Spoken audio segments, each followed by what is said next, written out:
Chakraborty. Dr. Nilanjan Chakraborty is working as an assistant professor in Panchla Mahavidyalaya and teaches MA in Women's College. He has completed his PhD from Department of English, Kalyani University on post-colonial writings of Chinua Achebe and Amitabh Ghosh. He has published a monograph on the use of myth in the selected fiction of Chinua Achebe and Amitabh Ghosh from Cambridge Scholars Publishing. He has published articles in national and international journals like Criterion and Scopus Index journals, as also chapters in edited volumes. His research interest is mainly in post-colonial literature. At present, he is editing two books on the broad thematic concern of center margin conflict from Cambridge Scholars Publishing and Bloomsbury International. Nilanjan sir, thank you so much for joining us on a Sunday morning. So his topic for today's discussion is Postmodernism is the Enlightenment gone mad. Postmodernism and its theoretical premises. What a befitting title to the times we are living in, sir. And thanks to this pandemic, this madness, which is both literal and metaphorical, is spreading by leaps and bounds. Just as I am excited to hear you, sir, so is everyone. Over to you, Dr. Nilanjan. Well, thank you, Shivangaji, for such a wonderful and such an illuminating introduction. Actually, the way you presented me, I'm really not that, enlightening. No, that's your humble nature. That's why you are saying that. But over to you.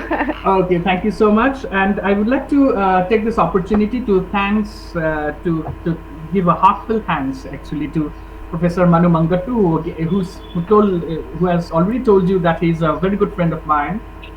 We met way back in Kerala, way back in 2011, 12, or maybe no, 15 or 16 at least, somewhere around the time. And from then we have had a very long-lasting relationship, very intellectually stimulating. And of course, I would like to thank the AIFEST team. They have always been a wonderful, wonderful team. I remember that when I convened the seminar, AIFEST team was always there to organize that seminar. Many of you would have attended that. So thank you very much, AIFEST team, for inviting me. Professor Abhilash Kaushik, he got in touch with me, so thanks to him as well. Therefore today, I will be talking about postmodernism, and because this seminar, I believe, is broadly centered around that area of postmodernism. So therefore, what I'm going to do is I'm going to present my screen. Okay. Okay. So Shivangi, just let me know if this is visible. Yes, sir, it's visible. And now, just a second. So if I am changing this, is it changing? Yes, it is changing, sir. Fine. Okay. So therefore, let us talk about the postmodernist period. And well, this is not exactly the title that has been given for the seminar. So you see, the times that we are living in, let me put it like that. Okay, so the times that we are living in, is it really postmodern? Is it not postmodern? Have we done with postmodernism? Have we gone beyond postmodernism? These are the questions that we are going to address right at the end of the talk. But when we are talking about postmodernism, there are certain issues and there are certain theoretical paradigms, there are certain aesthetic and artistic paradigms which come to our mind. So when we will talk about postmodernism today, we will basically talk about postmodernism in terms of how it is engaging in the politics of representation. So the basic plan of my talk would be basically to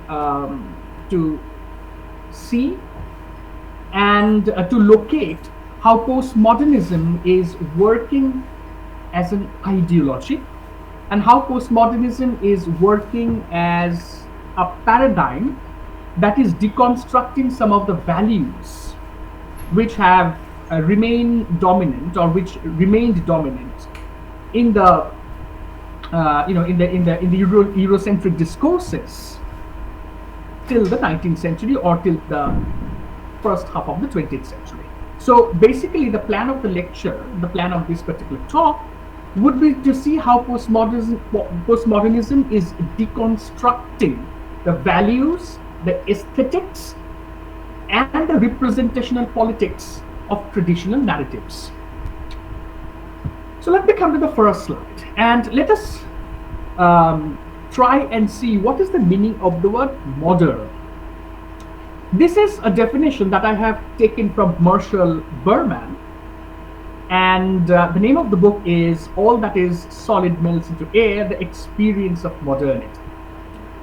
So what is the meaning of the word modern? This is what Marshall Berman has to say, and I quote, "To be modern is to find ourselves in an environment that promises us adventure, power, joy, growth, a transformation of ourselves and the world, and at the same time that threatens to destroy everything we have, everything we know, everything we are.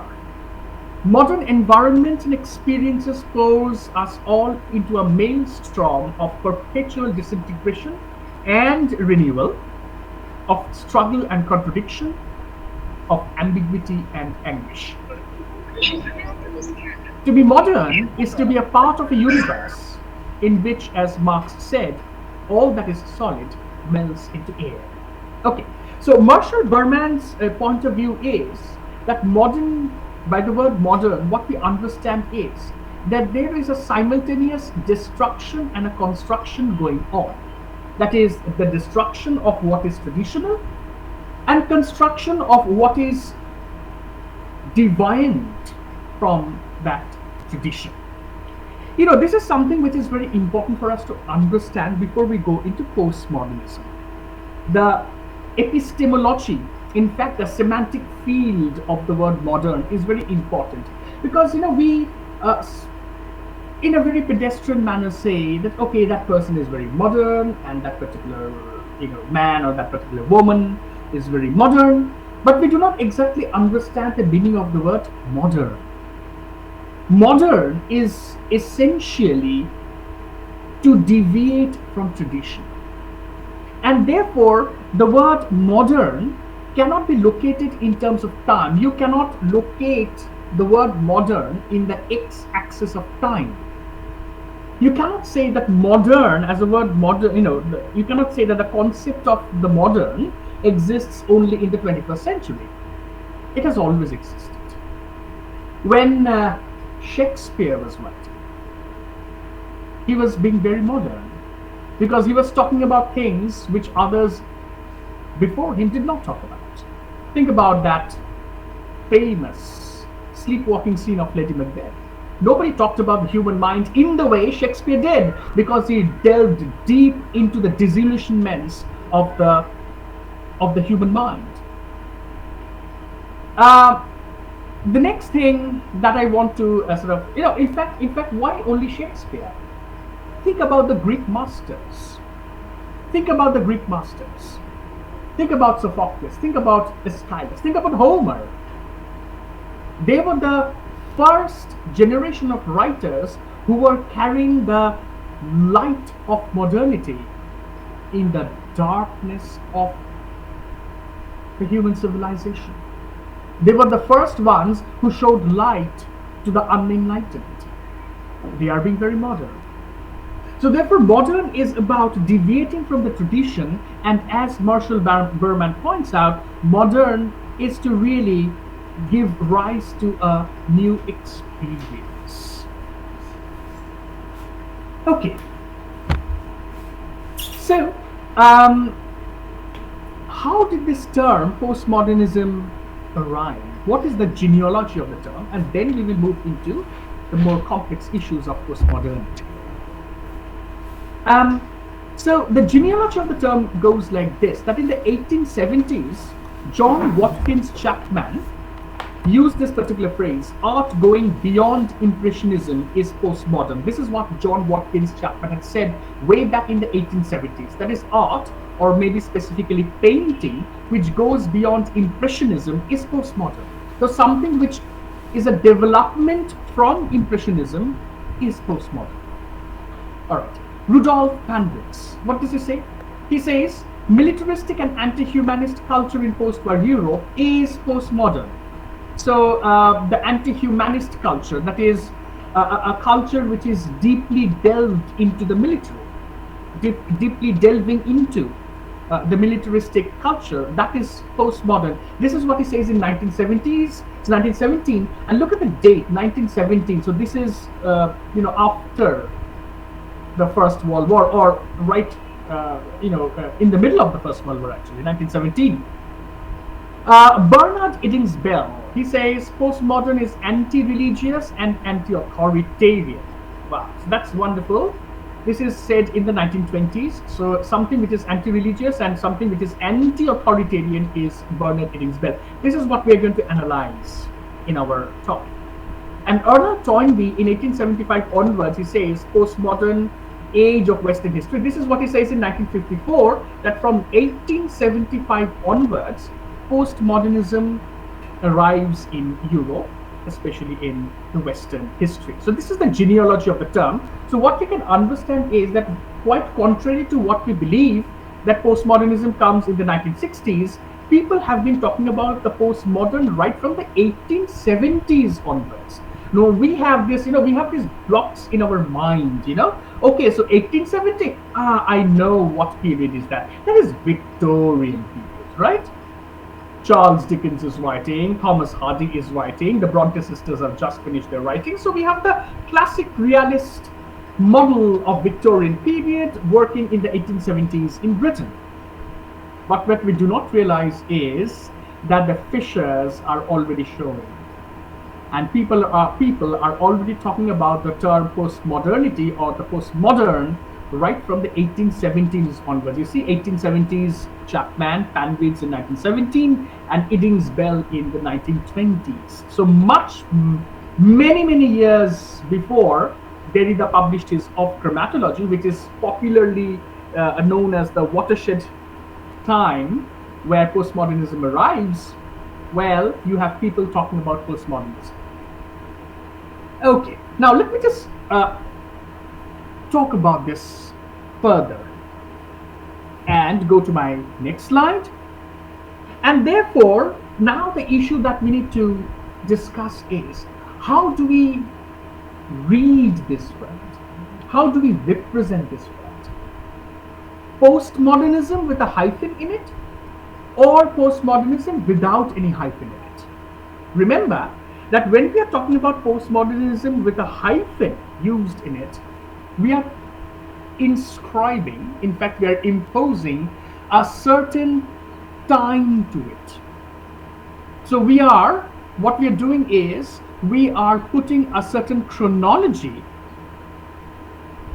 in the development of the term postmodernism. That is, postmodernism, if we are using that term with a hyphen, what we are looking at is this, that postmodernism comes after modernism. That's why we are using the hyphen over there. But that is very problematic. That is extremely problematic. Because as I have already shown in the last slide, that people have been talking about the term postmodern from the 1870s onwards. So how do we locate the time of postmodernism? Can we say that, okay, so since, who was that? Since John Watkins Chapman was using the term postmodern in the 1870s, so should we say that postmodernism arrives in 1870s? But then, well, we think that no, maybe no, because Dickens is writing in a way that is not postmodern. The Thackeray's and the Bronte sisters and Hardys are writing in a way, and the Tennysons and the Brownings, they are writing in a way which is not exactly postmodern. So how do we locate postmodernism? Therefore, let us not even try that. So the contemporary critics would tell you that postmodernism as a chronological development from modernism is something which should be avoided as a reading. We should not use the term postmodernism with a hyphen, because we cannot locate the time of postmodernism, because you must remember also that there is a cultural conflict in that as well. Postmodernism as a movement basically comes from France. It never arrived in, it never started from Britain. It came from France, right? So the historical and the literary development of France is quite different to that of England. Yes, to us, they are the Western countries, right? They form the Western canon. But it's like same, it's like the same when some Westerners say that, literatures in Malayalam and literatures in Bengali are Indian literatures. Well, they're Indian literatures, all right, but they have a different history, all right? Or so that is the politics of stereotypification, which is very problematic. So therefore, to us, they may be the Western countries, but the point is that the literary history of France and the literary history of England, they evolved through different stages in time. We all know, for example, that the Romantic period that we know of in England, comes comes after the Romantic period in Germany. So therefore, in fact, and then the Romantic period in France comes later. So Germany is mid 18th century, England is early 19th century, and France is mid 19th century. So therefore, they have different histories. So therefore, Paul, if you are locating the time of postmodernism, it becomes very problematic. So let's not even try that. So what should we do? We should rather use the term postmodernism without the hyphen, because when you are not using the hyphen, you are positioning the term postmodernism as an ideology. And whenever you are talking about an ideology, you very well know that ideology involves politics, ideology involves representation, ideology represents a certain aesthetic and artistic perspective. So therefore, let us look at postmodernism from that perspective, as an ideological construct. So therefore, the next point that is there in the slide is that postmodernism continues with the engagement with the fragmentation and the alienation of the loss of the subject center. That is there. But what is very important for us to understand is that even the postmodernism, in its technique, in its ideological viewpoint, continues with the same issues of modernism. That is, the alienation and the loss of the subject center, the loss of religion as the main center of the European consciousness, Christianity, that is, And modernists, of course, are talking about the alienation, the loss. Everything is there. But what is the main difference then between modernism and postmodernism? Postmodernism celebrates this loss. There is a certain historicity behind this reading. You see, in the modernist period, when we are talking about modernism and the period of high modernism, starting with Baudrillard in France in the 1860s and 70s, with his Fleur de Mal, the Flowers of Evil, coming down to La Forgue, and then moving into England with the Eliots and Ezra Pounds and the Joyces and the Virginia Woolfs. Oh, in France, of course, you have Marcel Proust, that great novel called In Search of Lost Time, La Recherche du Temps Perdu, and many other modernists that you talk about. Well, in the modernist period, and if you look at the modernist writings very carefully, you will see that there is a deep sense of melancholy of having lost the sense of unity. If you look at Ulysses, Okay, if you look at Ulysses by James Joyce, you will see that James Joyce is constantly reviewing the fact that the classical unity of the European civilization is lost. And if you look at the Westland by T.S. Eliot, you will see that T.S. Eliot is constantly, getting very disturbed by the fact that the modern civilization has become a Westland, and therefore he is using the myths in order to reclaim that world of unity. But then he's not able to touch on that unity because the Westland continuously, fragments his modern consciousness. So there is definitely a deep sense of dissatisfaction, a deep sense of ennui, ennui. It's a wonderful French term. So there is a deep sense of ennui. There's a deep sense of ennui in the way Eliot is talking about the past, because he is very, very disturbed by the fact that the past classical unity is no longer there in arts, literature, culture, and politics of the modern times.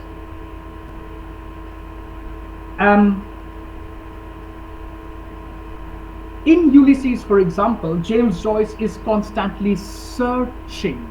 He is constantly searching for that unity, and therefore he is using the undercurrent, the under-narrative, as it were, of the Homeric text, of that of Ulysses. This sense of loss is something which the postmoderns are trying to do away with, because, as I think it was John Muhammad who was giving this crucial difference between modernism and postmodernism. So therefore he was saying that the main focus of the modernist texts was the subject, the character, who is constantly searching for some unity with the past. In the postmodern texts, the focus shifts to the space, literature as a space, art as a space. And as I was saying this to my students just an hour back in the class that we were having on Baking, that postmodern art is very self-conscious about the fact that art is, after all, a semantic construction. Art has a certain semantic field. It is constructed by and through language. And as Derrida says, that since language is arbitrary and the relationship between the signifier and the signified is not fixed, therefore, literature must be treated as a construct, as an artifice. If we sort of allow ourselves to think about, for example, the theater of Bertolt Brecht and the way he uses the means through which he makes his audience aware of the fact that theater is an artificial construct, you will understand what I'm trying to say. So Brecht uses, for example, very harsh, bright lights on the stage. Sometimes he would bring in the cubist metaphors, like making his characters wear square clothes or rectangular pants, to make his audience aware that what you are seeing on the stage is an artifice. So don't treat that as the ultimate truth. So postmodernism is looking at representation as an act of artifice, as an act of arbitrariness. And since the act of representation is an act of arbitrariness, therefore representation can never be conceived as truth. Think about what Aristotle is saying in his Poetics. Aristotle is saying, so here is Oedipus who is suffering because of all what he has done and what the fate has done on him and blah, blah, blah. So therefore, please cry with him. So when, Aristotle is gouging, sorry, not Aristotle, I'm so sorry, but when Oedipus is gouging out his eyes and suffering, well, the audience is also crying with him, and we call that catharsis. So it's a point of catharsis for the character as he comes to know of his suffering because of the fate and this and that and whatever. But the audience is also, and that's the crucial point, audience is also suffering an identification with the character. The audience also thinks, oh my God, such a great King Oedipus, he has fallen, so can I. So therefore he is very fearful of his own fate. But why is he fearful of his own fate? Why is he crying with the character? Think about your own experiences. If you cannot connect with this, when I remember my ME students, they sometimes tell me, "Sir, we are great followers of Shah Rukh Khan, even though he has not given a hit film for the last 5 years. That's a different debate." So they were watching this film by Shah Rukh Khan where he is supposed to die at the end. I have forgotten the name of the film. So and they said that the girls, my students, oh my God, poor Shah Rukh is dying, their favorite hero is dying. So therefore they cried so loudly in the hall that others started complaining that if you have to cry so much, you better go out to the hall and cry. But the thing is, why were they crying? Why do you cry when you see a film? Or why do you laugh when you see a film? Because you suffer an identification with the on-screen characters, because you consider that what is happening on stage or what is happening on the screen is a reflection of your own condition. So what is happening on screen is perhaps a piece of reality which is getting represented. Postmoderns are saying, no, please, no, don't identify yourself with the characters on screen or characters on stage or characters in the book, because they are all a construct. They are all a product of a certain semantic field, of a certain semantic network. So since language produces a text, since language produces art, so therefore do not take art as truth. Plato was always running after the ultimate truth, if you remember, and so are all the metaphysicians right down to the early 20th century. They're all running after the ultimate truth. From Plato to Socrates to Aristotle to Longinus, right down to whoever you think about, Kant and Locke and Hume. They're all running after some truth. Of course, they have different versions of the truth, but they're running after truth. Postmodernists are saying, do not run after truth, because there is nothing called the truth. There is nothing called the absolute truth. And that is where they are deconstructing the grand narratives. Grand narratives. So therefore, a grand narrative is something that is constructing the ultimate truth. Plato, for example. Oh, there is for every object on this earth, there is a subsequent ideal in the ether. That is his truth.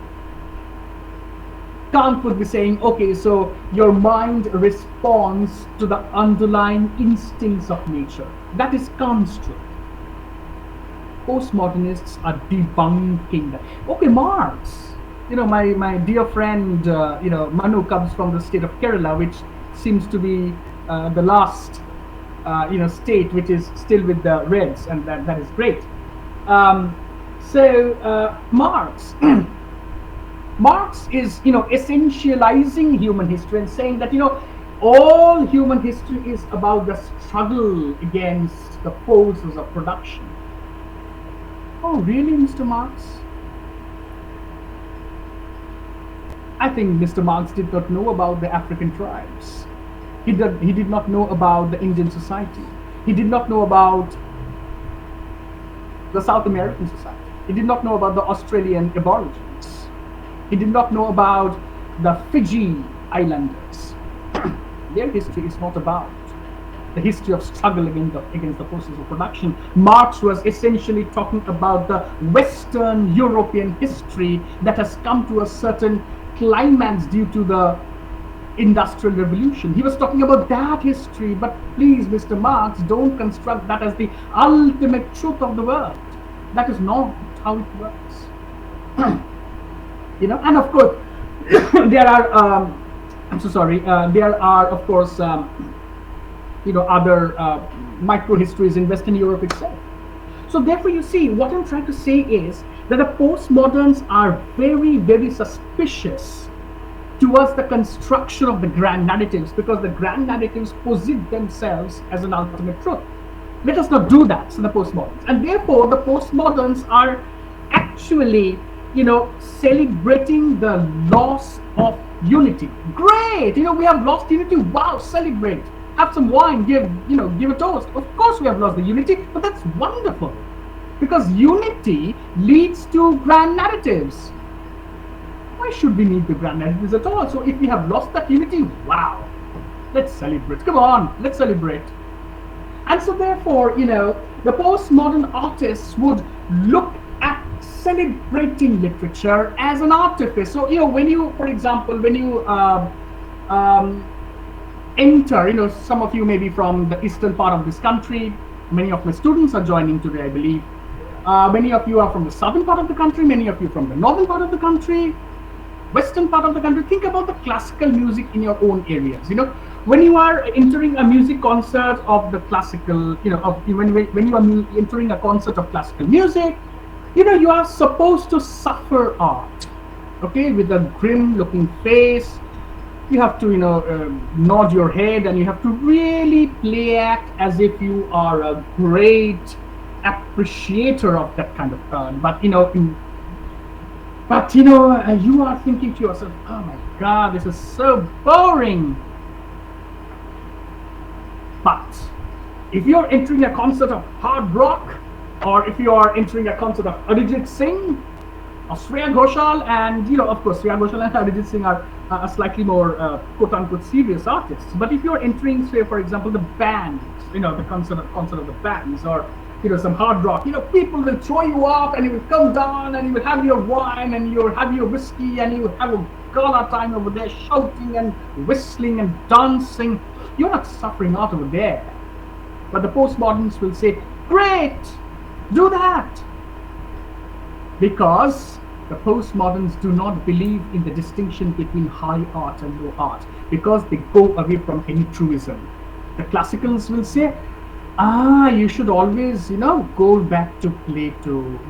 You should always go back to the classical music. That is real music, real quote unquote, because they are constructing a certain truism behind it. But the postmoderns would say, no, there is no distinction between the high art and the low art. So therefore, if you are watching Pushpa, yes, you are, engaging in an equal intellectual activity as if you are watching a film of, say, Satyajit Ray. Okay? So therefore, they're debunking this binary between the high art and the low art, because they want to go away from the truism of high art. So let's go a bit further now. So 1967 seems to be the year, which seems to be the watershed year as far as the theoretical paradigms of postmodernism is concerned. So this is the historical context of postmodernism. You can have a look at that. So I suppose these are the factors that ushered in postmodernism: the war and the Holocaust, the fallout of the Great Depression, the rise of the American capitalism. Of course, this has a very big influence behind postmodernism, the rise of American capitalism, and they had doubts with their Marxism being a theoretical framework to understand reality. And of course, the postmoderns are very suspicious about this very myth of progress. They really do not understand what progress means, because progress itself is a very problematic term. What do we call progress? What is progress? Or how do we define progress? Do we define progress only in terms of economy? Do we define progress in terms of intellectual development? Do we imply progress in terms of certain other parameters?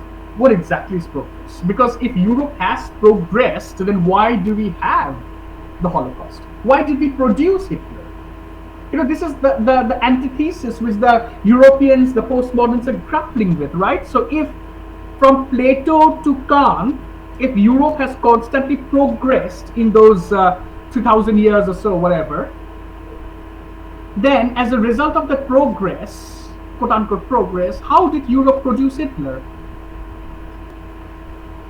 There's no answer to that, right? So therefore, progress is a very problematic word. So therefore, the postmoderns are very suspicious about the very word, the very concept of progress itself. And therefore, the cynicism towards grand narratives becomes a very, very important, ideological framework of postmodernism. They are very, very, as I said, cynical towards the grand narratives. In fact, Lyotard, in that particular book, The Postmodern Condition, again, Lyotard is a Frenchman, and he is writing in 1979 that there is an incredulity towards meta-narratives. So meta-narratives or grand narratives or truth or truism, whatever you talk about, the postmoderns are very, very suspicious of that. So postmodernism, therefore, is a critique on the modernist concern to find a wholeness. You see, as I was saying, that the postmoderns are deviating from the modernists in that particular critical aspect, whereas the modernists are still searching for a wholeness, whereas they are still searching for a unity. The postmoderns are not searching for unity at all, because they are moving away from truism. So therefore, they do not want the modernist grand narratives to continue. They are departing and deviating from modernism so that they do not try and find any wholeness, but they are actually, as I'm saying in the next point, celebrating the fragment. So therefore, they're questioning the values of the Enlightenment, So they and that's why you see the Enlightenment. If you look at the Enlightenment itself, it is the Enlightenment that produced this very concept of the high art. Pope, for example, Dryden, Dr. Johnson, they are producing high art. Now, why are they running after high art? Because they are neoclassicals, and the classicals would teach them that there is a hierarchy of art. Epic comes first, then you have tragedy, then you have the dramatic poems, then you have the lyrical poems, then you have the personal lyrics. So there is a certain hierarchy to it, and therefore things like burlesque and things like masks and all, they're not at all good, because they do not fall in the category of the high art, and therefore they cannot be categorized as art at all. But the postmoderns are definitely not saying that. Postmoderns are, they are celebrating what we call the popular culture, the pop culture, which comes out of America because of that Harlem Renaissance. But the point is that they are celebrating the popular culture, the culture of the masses.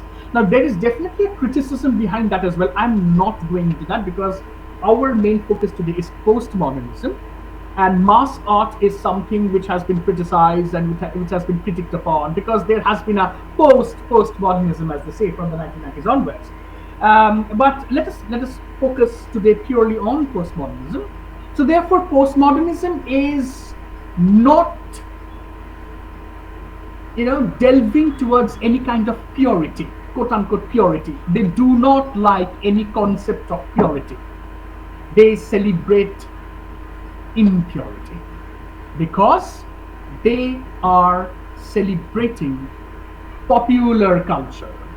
So therefore, going to a concert of hard rock to them is perhaps more enlightening than going to a classical music and suffer.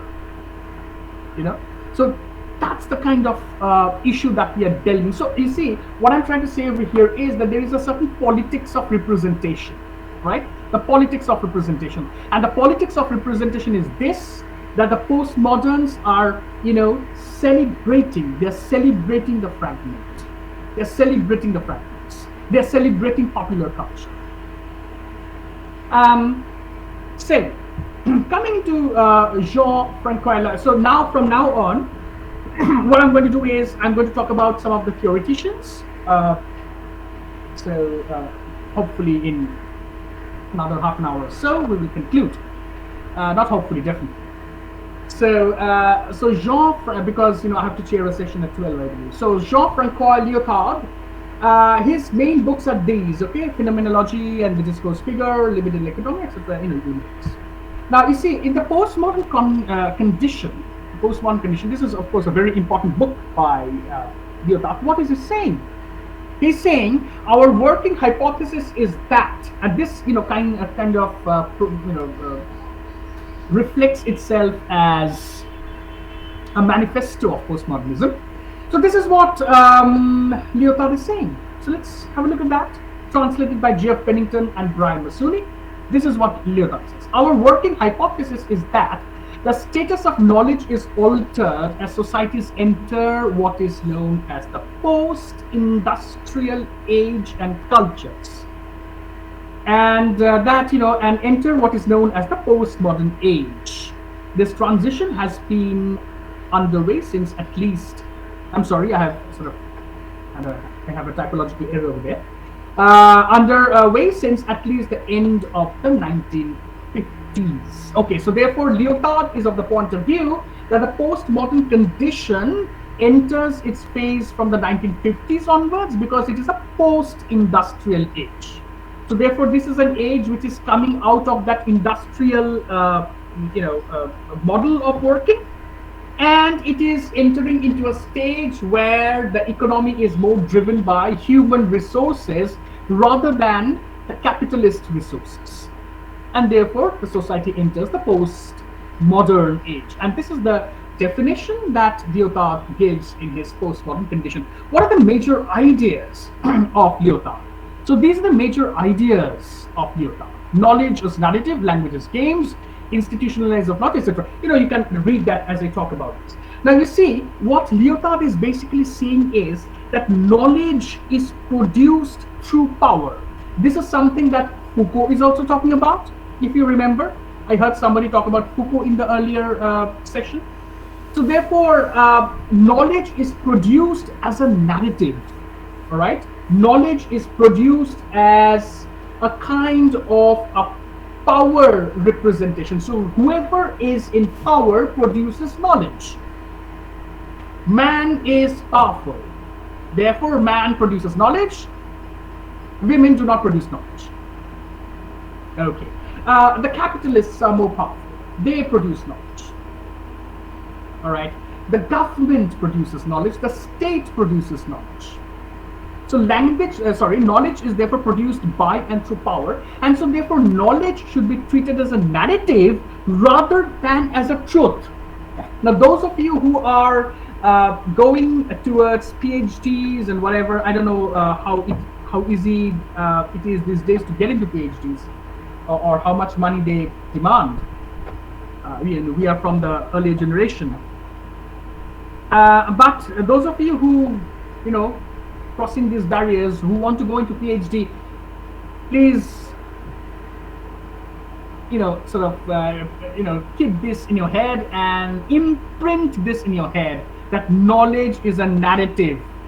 So our main focus as postmoderns, if you consider yourself as a postmodern, your main aim, your main politics would be to deconstruct knowledge. You've got to understand that whatever a person is saying is not the ultimate truth. I love Marx, but Marx is not God. For that matter, I love Derrida. So therefore, whenever I write a paper, I will include all his quotations to validate my point. No, don't. Because what Derrida is saying is not the ultimate truth. What I am saying in this talk is not the ultimate truth. There is no ultimate truth. So therefore, knowledge has to be treated as a narrative. And when you are treating knowledge as a narrative, you've got to open up your minds towards deconstructing that knowledge. And therefore, knowledge has a certain performativity related to it. What is performativity? Performativity is the politics of performance, how you choose to perform. So therefore, knowledge production has a certain performativity attached to it. So therefore, you have to, those of, when you're producing knowledge, when somebody is producing knowledge, he is going or she is going through a certain performance, a politics of performativity. And that performativity leads to a certain ideological construct, but then that ideological construct is not the truth. In fact, there is no truth. So this is what Foucault is saying. Sorry, Lyotard is saying. Habermas. Jürgen Habermas has these books. You can have a look at the list. Habermas is a very interesting critic. I think it was Habermas who had said that the Iraq War never happened. Let me just talk about that a bit. Because Habermas was saying that when this Iraq War happened in the early 90s, and this war sort of broke out between America and Saddam Hussein over the control of oil in Iraq, in Iran, in the Middle East. Well, Habermas said this war did not happen at all. So why did Habermas say that this war did not happen at all? So people thought, no, it must have gone mad. But Habermas said that look at the parallel between the live television streaming and the Hollywood disaster movies.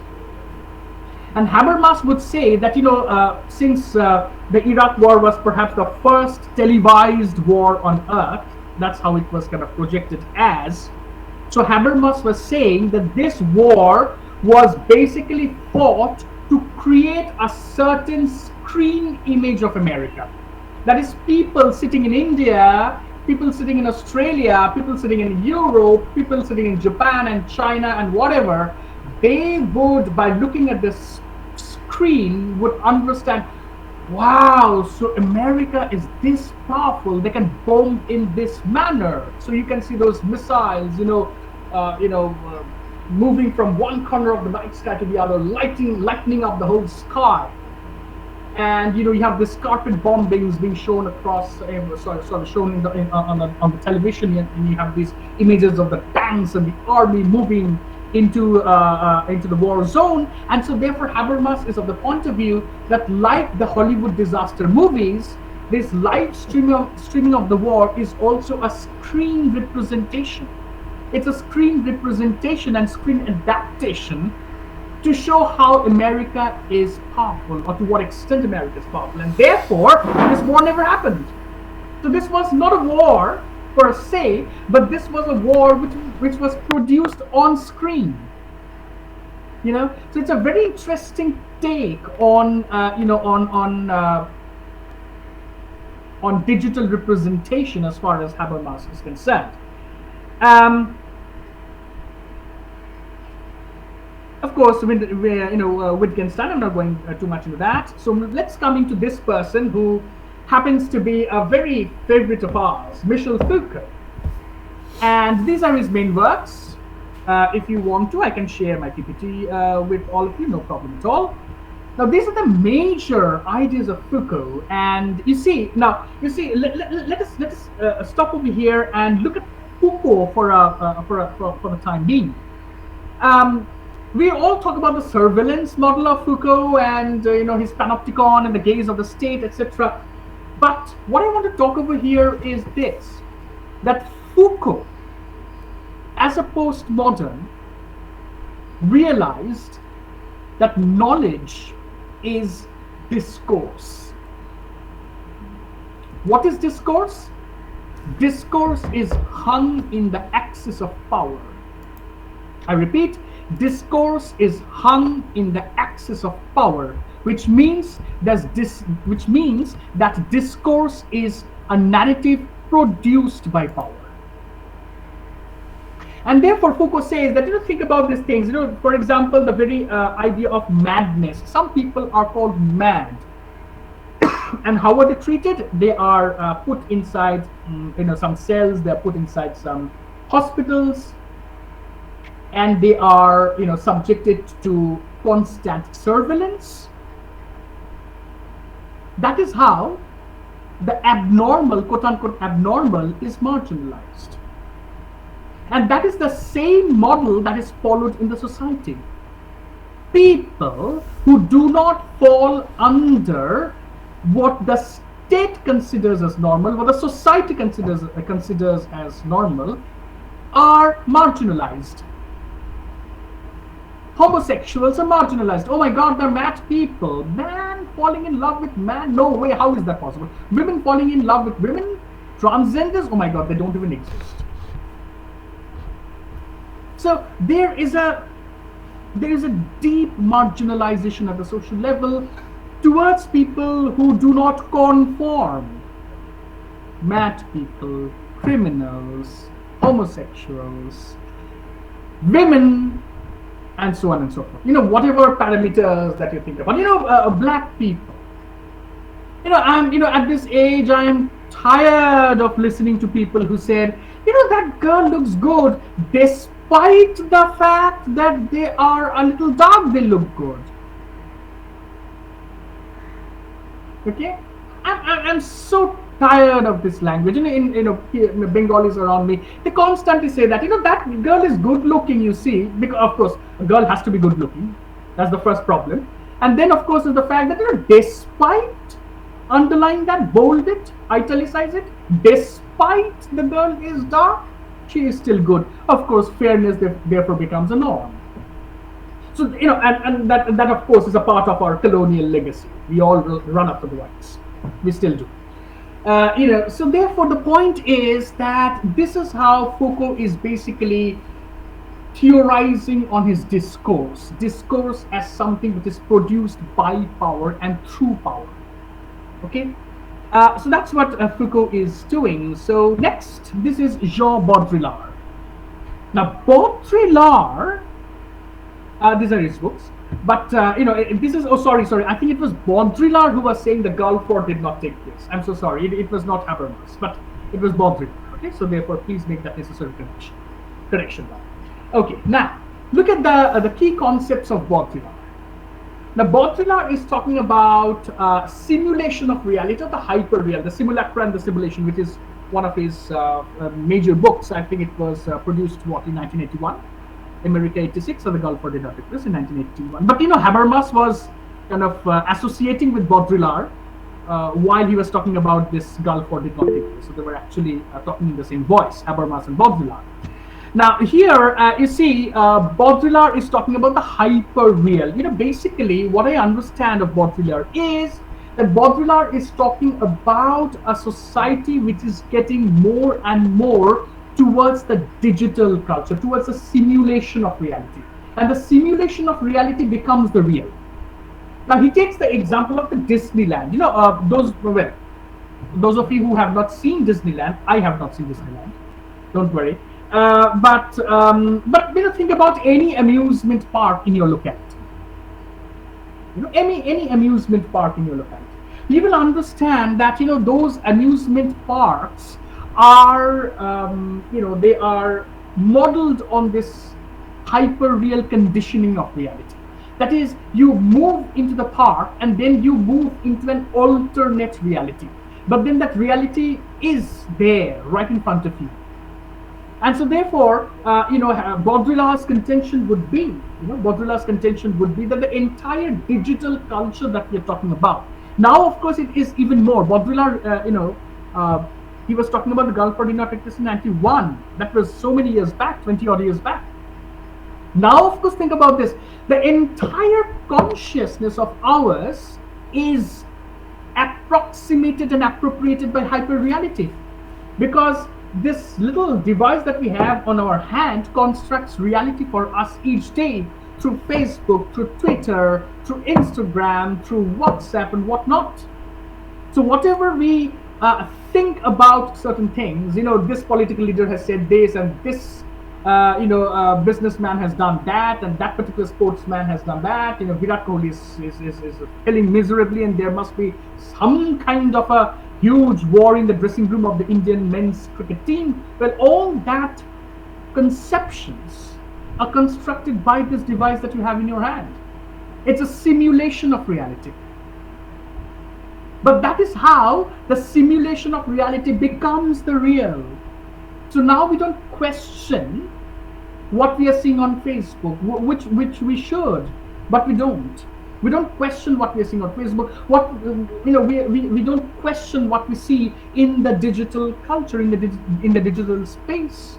We simply unproblematically believe it. Okay, so this must have happened. And that must have happened, because they're showing on screen. But we do not realize that there is a certain politics of representation over there as well. So we do not understand that that is a hyper real space. So the simulation of reality becomes reality. So the simulation approximates the real. The simulation substitutes the real. That is something which is very important. The end of history, I'll sort of come back to that right at the end of my talk. So now let us move towards from the postmodern to the post-structural. Post-structuralism is indeed an area which is very closely associated with the postmodern. Okay, and in that, of course, when we are talking about the post-structural, we have to talk about Derrida, and I'll have to talk a bit about him. These are his main works. My favorite is Spectres of Marx, which is wonderful, and it is a wonderful term called ontology, which I'm going to talk about. But of course, these are his main works, right? Of grammatology, of course, we are very familiar with that, even though most of us would not have read that. But we simply talk about, this is one of the tragedies. I think Manu would agree with me that most of the present academia is very non-serious, in the sense that they talk about Derrida and the Foucaults without reading Derrida. So what they will do is they will simply take up quotes without understanding Derrida in the full context, or without even making an effort of that. And so those of you who are the budding researchers, please don't fall into the trap. Don't fall into the trap of the quotes given in the internets. Read. Even if you're reading on your phone, that's fine, but read. Okay? Don't just quote. So what are the ideas of Derrida? These are the ideas of Derrida. Now let me just talk about this in a briefly, because if I start on deconstruction, it will take a whole day. But then let me just sort of summarize the idea. Now Derrida is a very, very important name in postmodernism, as you can understand. He's a very, very important name. So what is Derrida saying? Derrida is basically a post-structural, and he is critiquing the ideas of Saussure. What did Saussure say? Saussure says that the relationship between the signifier and the signified is fixed. To be very non-technical about it, say if I have a book in front of me, I think you can see this book by Ishiguro. So if I have a book in front of me, I call this a book. Okay? Why do I call this a book? I call this a book because society has taught me that this object is called a book. So I identify this object as a book. Or I identify some object which is longish and writes as a pen. Saussure would not question. Saussure would not question this relationship between the signifier and the signified. He thinks that this is fixed. That is, this book, this is called book, and this object, was always called book.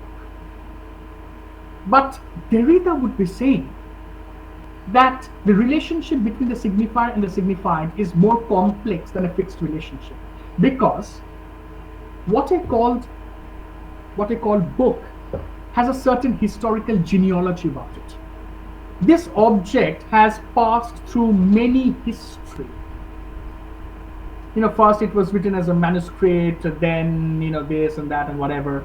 It went into the press, and then there was this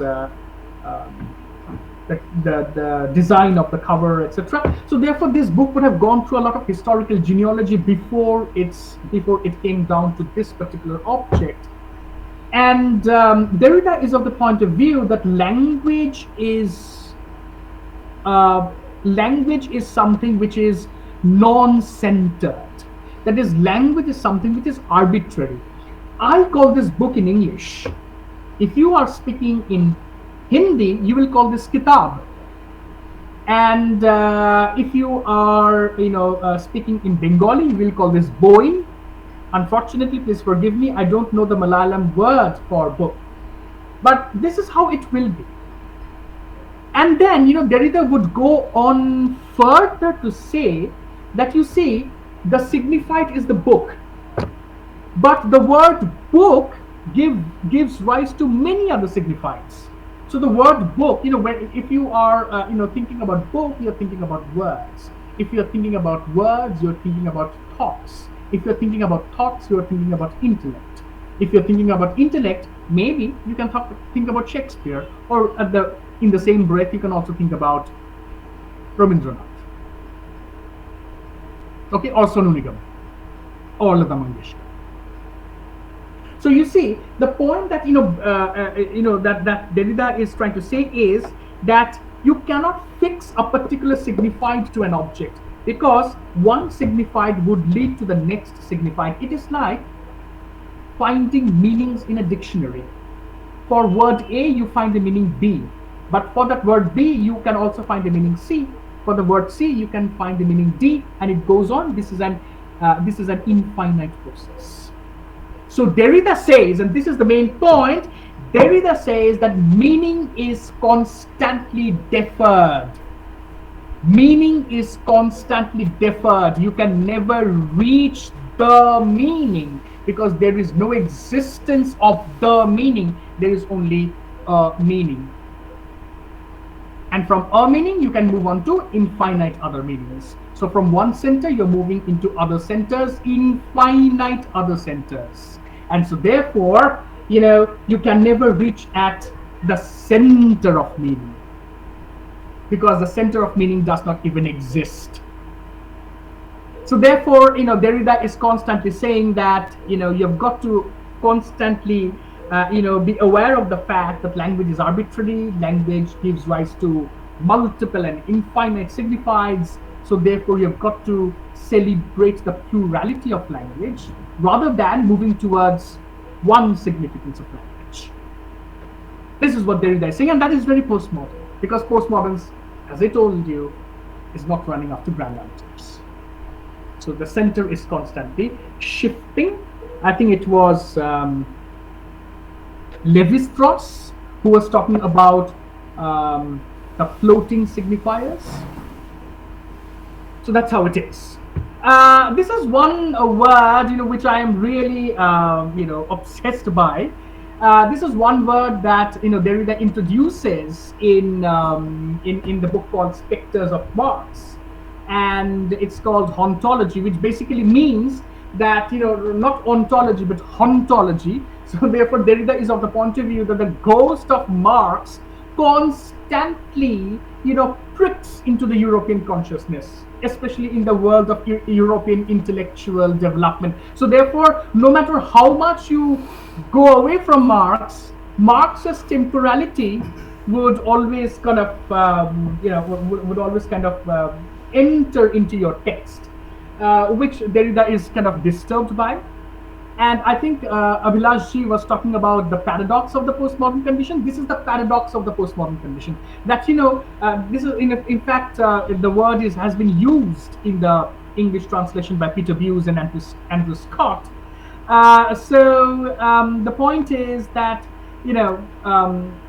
so this is the paradox, the paradoxical condition of the postmodern period. That it constantly uses Marx, but then of course. They're also very suspicious of Marx too. Roland Barthes. Roland Barthes, of course, has quite a few texts, and Roland Barthes is talking about the readerly and the writerly text, and the pleasure and the joys. Now, let me just talk about this a bit. Roland Barthes is saying that the text should be read as something which is exploding with literary codes. Okay, exploding with literary codes, allowing the reader to go out of his or her subjectivity. That is what he calls jouissance, as opposed to pleasure. So pleasure is something which is there in text. When you read a text, of course you get pleasure out of the text. But you get pleasure out of the text when you are identifying yourself with the text. That is something which Roland Barthes says should be avoided. What should be done is that you should go towards the jouissance. That is, you should go into the text and you should be aware of the various literary codes, the artistic codes, the aesthetic codes, which are brimming at the epistemological and at the level of the semantics in the text. And then when you begin to enjoy its language, when you begin to enjoy the codes of the language and the literary codes and the aesthetic and the artistic codes in literature, or for that matter in text, you have to, that is when you go out of your subjectivity and you enter the world of the semantics. You enter the world of the semantic network. You enter the world of the language and the various possibilities of meanings which open out because of the literary codes which explode out of the genres. So this is what Rothbard is saying in many of his texts. One text which I would definitely recommend you to read is called, that text is called Myths Today. It's called Myths Today. Okay. So these are some of the examples from postmodernism in fiction. These are, in fact, if you're looking at the development of postmodernism in fiction, there is a particular term called Nouveau Roman, the new roman, coined by Emily Henriot in Le Monde on May 22nd, 1957, which of course ushers in the postmodernist movement in the world of fiction in France. Alain Robbe-Grillet published pour un nouveau roman, for a new novel, that is, in 1963, and these postmodern fictions are basically trying to deconstruct the classical forms of the classic realist forms of fiction. In fact, the postmodern fiction is something which is self-referential. So it is a fiction about fiction. Okay, it is a fiction about fiction. I don't know whether I've got a quote. No.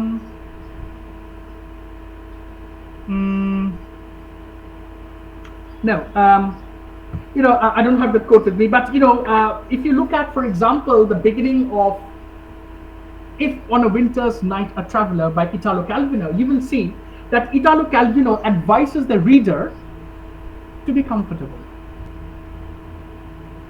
Okay, he advises the reader to be comfortable, and he advises the reader to get into a comfortable situation so that he can read the book. So that he can read the book in a proper manner. And then, of course, he asks the reader to also read the book in a way, in a way so that he can so that he can enjoy the book. I'll just read. I know that you are maybe you are at the end of your patience, but just give me 10 odd minutes more. So this is the beginning of "If on a Winter's Night a Traveler." Just listen to this. So the main point that we are trying to analyze is the self-referentiality of the postmodernist fiction. That is how the fiction writers are aware of the fact that what they are writing is indeed produced by language. So therefore, it is an artifice. It is something which is which is not the ultimate truth. So therefore, the fictional world is not a world of an alternative reality, but it is indeed a world of linguistic network, semantic network. It is indeed a world of linguistic artifice. So let's be aware of that what we are reading is produced by language and not necessarily a world of truth. So this is the beginning of Italo Calvino's novel. So look at, just think about the beginning of the novels that you have read. Pride and Prejudice, I don't know, the novels of Dickens, the novels of Hardy. Just think about it and then just listen to this. You are about to begin reading Italo Calvino's new novel, "If on a Winter's Night a Traveler." Relax. Concentrate. Dispel every other thought. Let the world around you fade. Best to close the door. The TV is always on in the next room. Tell the others away. No, I don't want to watch TV. Raise your voice. They won't hear you otherwise. I'm reading. I don't want to be disturbed. Maybe they haven't heard you. With all that racket, speak louder, yell, I am beginning to read Italo Calvino's new novel. Or if you prefer, don't say anything. Just hope they will leave you alone. Find the most comfortable position, seated, stretched out, curled up, or lying flat. Flat on your back, on your side, on your stomach, in an easy chair on the sofa, in the rocker, the deck chair, on the hascock, in the hammock, if you have a hammock, on top of your bed, of course, or in the bed. You can even stand on your hands. Head down in the yoga position, with the book upside down, naturally. Of course, the ideal position for reading is something you can never find. In the old days, they used to read standing up at a lectern. People were accustomed to standing on their feet without moving. Nobody ever thought of reading on horseback, and yet now the idea of sitting in the saddle, the book propped against the horse's mane, or maybe tied to the horse's ear with a special harness, seems attractive to you. Take your shoes off first, he says. If you want to, put your feet up. If not, put them back. Now don't stand there with your shoes in one hand and the book in the other. Adjust the light so you won't strain your eyes. So what is Italo Calvino doing? Italo Calvino is challenging the very practice of reading. We have been accustomed to this classic realist model that what the narrator will be saying to us will be the ultimate truth. So we will enter into the world of the narrator, and whatever the narrator tells us, we will unquestioningly accept that as the truth. The narrator says us, Wickham is bad. Oh, we say, okay, Wickham is bad. Narrator says that Lydia is bad because she chooses to elope away with Wickham, and therefore, Lydia is causing this scandal to the Bennet family, so therefore she is a baddie. Okay, she is a baddie. Oh, Darcy, yes. TK, chalo, he is a bit, snobbish, but nonetheless very attractive. We accept this. Why do we accept this? Because the narrator says us that this is what it is. What is Italo Calvino doing? Italo Calvino is directly addressing his audience and saying, please get into the practice of reading. He challenges the earlier practice of reading, and then he deconstructs that and tells his audience to read the text in a particular manner so that you are aware of the fact that what you are encountering is artificial. It's a product of a certain semantic field. It's a certain it's a product which is produced through certain linguistic interplay of signs and structures. It has nothing to do with the truth. The same thing happens with Italo Calvino as well. These are the French new novelists. Alain Rob Grillet. Very interesting. Claude Simon. These are his novels. So therefore, what we are looking at is a kind of a metafiction, which Patricia Waugh kind of says. So metafiction is exactly what we have just read. I don't want to go through the whole quote. You can see that on the screen. But that's what Patricia Waugh is basically referring to, the kind of thing that we have just read. Metafiction, fiction about fiction. Theater, meta-theater, theater about theater, because the postmodern artists are very aware of the fact that what they're producing is not a truth, but what they're producing is a part of the semantic network. It's a part of the interplay of signs and structures, and therefore they have to celebrate that fragmentation. These are some of the other writers. So that's what it is, and so this is, I was talking about postmodernism in theater, which is of course, which is very well represented in some of the theater of the absurd. For example, Baudrillard Shorkar and Bertolt Brecht and Pirandello and Ionesco and Artaud and Pinter and Stoppard and Beckett and everybody else. They're all talking about the self-referentiality of theater and how theater can be used to challenge the notions of reality and the notions of the real stage space. So where are we standing right now? So this is the last 2 or 3 minutes of my lecture. Where are we standing now? Are we standing at the postmodern period? Or have we gone beyond it and have we entered the era of what we call the post-truth era? Post hyphen truth, truth. That is, nothing is true and nothing can be, kind of be seen as the ultimate narrative. So therefore, have we entered the post-truth era? Yes, we have entered the post-truth era, especially because of the digital consumerism and especially because of the digital capitalism that we are entering into these days. So therefore, when your consciousness, when your very presence in this society is colored by your digital interactions,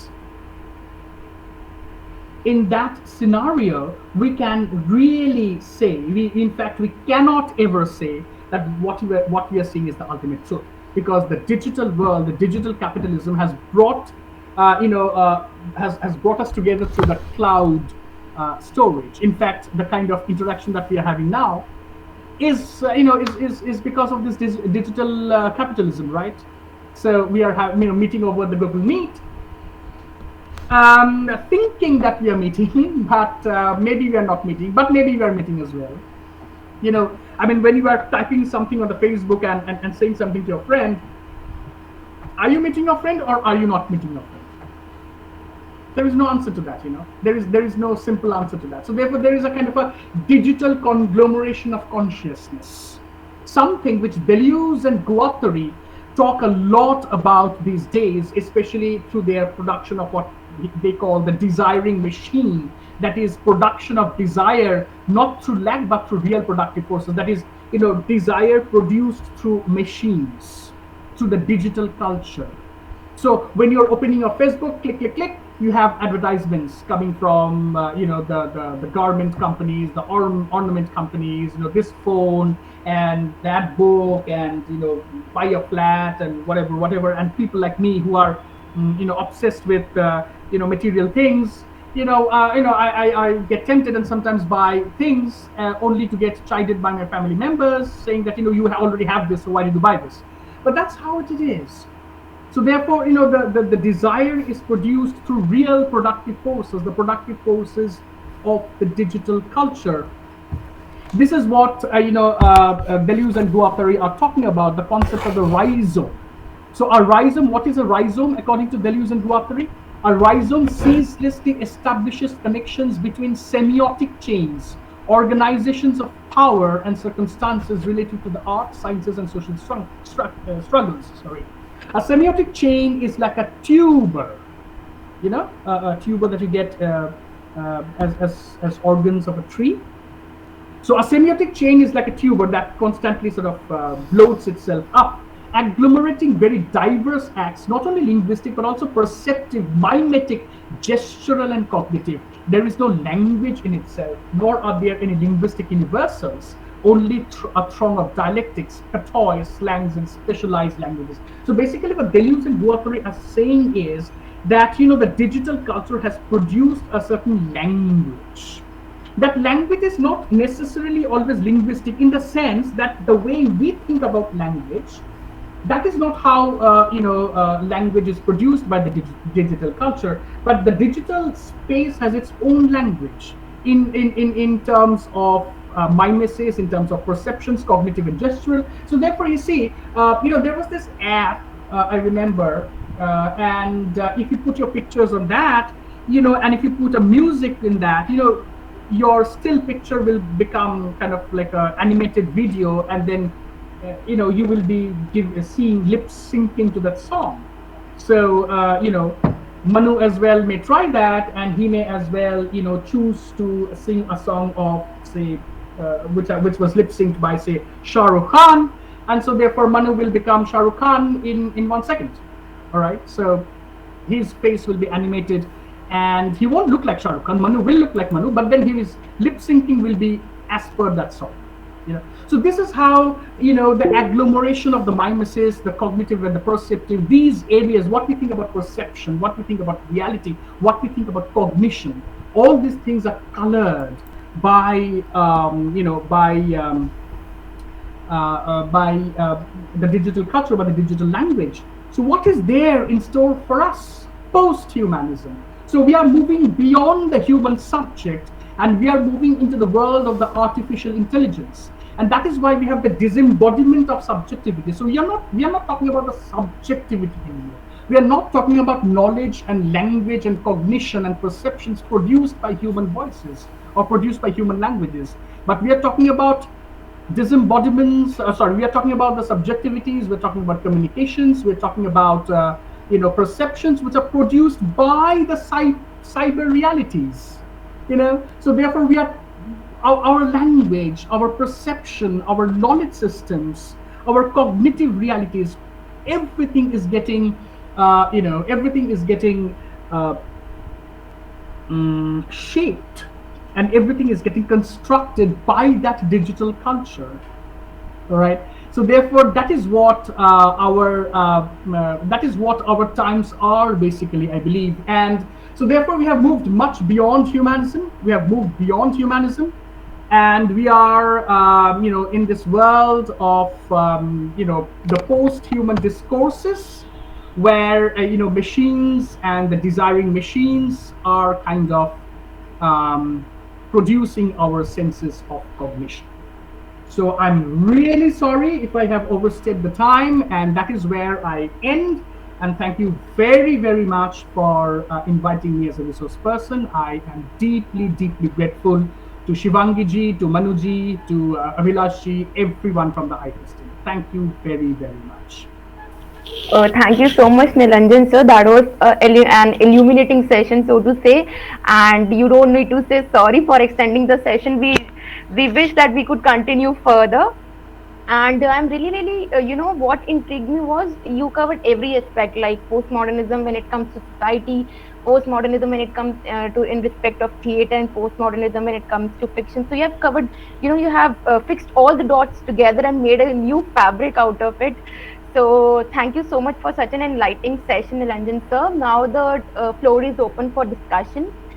So, sir, we have a question over here. Binish Mir says, so since in today's world the reality is as fragmented and alienated and is the fiction, do you think there would come a time when people would feel the urge to turn back to their traditional narratives, like folk narrative, to understand the values embedded in these discourses and seek a sort of relief or escape from the reality, even if for a short span of time? Well, you see, the folk culture is something which should not be seen as an escape. It's a very rich cultural heritage in any culture. So it's not an escape. But yes, I do agree to the fact that maybe as a kind of a tendency to find tradition, they might we might as well go back to that. In this regard, let me that was one slide which I did not sort of open because of the lack of time. But if you read the very recent fictions of Amitav Ghosh, the two books that I would like to refer to are the one which is called The Gun Island, and the other is The Hungry Tide. If you look at these two books and if you look at these two novels, you will see that what Amitav Ghosh is doing is he is bringing the folklore into his text, the folklores which are situated in the southern part of Bengal, surrounded around the Sundarban area, and the myth of the bone baby and stuff like that. And what Amitav Ghosh is saying is that in a world which is falling apart due to the climate change, we need a language. That will be semi-magical, that will be kind of mysterious, and that will capture the sense of the crisis, because traditional language, even the language of the postmodern period, will not be able to suffice to capture the crisis. So yes, I think folklore and myths and all, they might as well become the narrative to grapple with the present crisis. Yes, how are we going to do that? We are still developing on that, but definitely that is definitely a goal. Yes. Uh, Also, I had an observation, like you were talking about that we need to question everybody. Like we mindlessly consume narratives, be it on Facebook, be it on social media, or any other ways, like be it in society as well. But don't you think that happens because we are conditioned in that way? Because Hmm. we have been fed into, like, we are into a part of ideology. we are a part of a system. So that feeds an ideology into us, and that's how we actually end up interpreting whatever narratives are there. So how can we actually, just deconstruct this idea and look at things from a newer perspective, basically, so to say. Like, doing away with the conditioning is not a easy job. Like, it's not a one day job. Like, we do talk about, we judge people. So you were talking about how we say that homosexuals, oh ho this, and we do like this thinking still continues. So I'm waiting for the day, like, when we can actually, go away with these grand narratives, and actually in practice also these narratives, these mini narratives find a place for itself. There is a very famous, there was a very famous film director in Bengal called Hrithik Ghatak. Okay. And in one of the films, he's a very well acclaimed critical director, winning multiple national awards. And in one of the films, Hrithik Ghatak had given this dialogue to one of his characters. In Bengali, it is "Bhabo, bhaba practice karo," which translated into English means "think, practice thinking." So I think this is a Yes. practice that our education system does not encourage us to do. Yes. But yes, maybe we are hopeful. We should remain hopeful that someday we will have an education system that will accept questioning. Yes. And that is, of course, it's a very problematic thing, because in India today we are seeing that Shairi. Yes, you're right. In that film that is given. So yes. So in India present in India, for example, at present we are going through a time where dissent is deeply problematic. So, well, let us remain hopeful. Yeah. Yes. Okay. So Angel Test says, so can you tell us more about Lyotard's book, Libidinal Economy? Yes, but again, I guess it is already 11:30, so I think we can sort of talk about it later. You can give my email and all. We can engage Yeah, in that, because sure, sure. if I start on that book, again, it will take a lot of time. So, Yeah, so yeah. that ends our discussion, and thank you so much everyone for joining in. Now we'll have